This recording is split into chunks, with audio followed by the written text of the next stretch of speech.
प्रथमे मैं আজি অসমৰ কাৰণে আৰু আমাৰ ভাৰতবৰ্ষৰ কাৰণে বুলি ক'ব লাগিব আমাৰে হাৰ্ট থ্ৰব জুবিন গাৰ্গ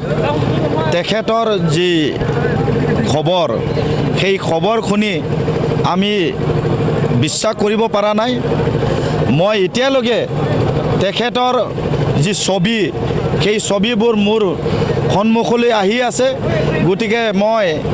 ৰৌতাবাসীৰ হৈ দুখ প্ৰকাশ কৰিছোঁ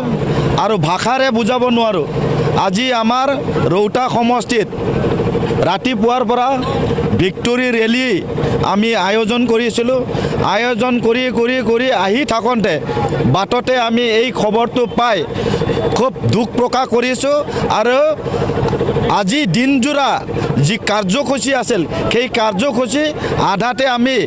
সমাপ্ত কৰি স্থগিত ৰাখি আজিৰ যি খবৰ জুবিন গাৰ্গৰ বেয়া খবৰটো আহিল তেখেতৰ যি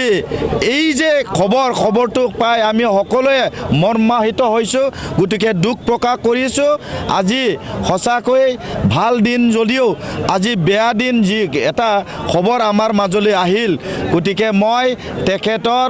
যি আত্মীয় বা তেখেতৰ যি খটগতি জীৱন সেই তাৰে মই তেখেতৰ মানে হেৰি মানিছোঁ যে তেখেতৰ যি জীৱনৰ ভৱিষ্যত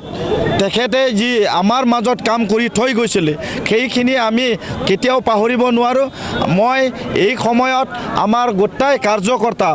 আমাৰ যিসকল প্ৰাইমাৰী কমিটি বুথ কমিটি সকলোকে মই ধন্যবাদ জ্ঞাপন কৰিছোঁ আৰু ৰৌতাবাসীক মই আহ্বান জনাব বিচাৰিছোঁ অহা 22 তাৰিখে যাতে ঘৰৰ পৰা ওলাই আহি ট্ৰেক্টৰৰ ছবিত ভোট দিয়ে মই তাকে অনুৰোধ জনাই এই সময়ত সকলোকে মই ধন্যবাদ জ্ঞাপন কৰিছোঁ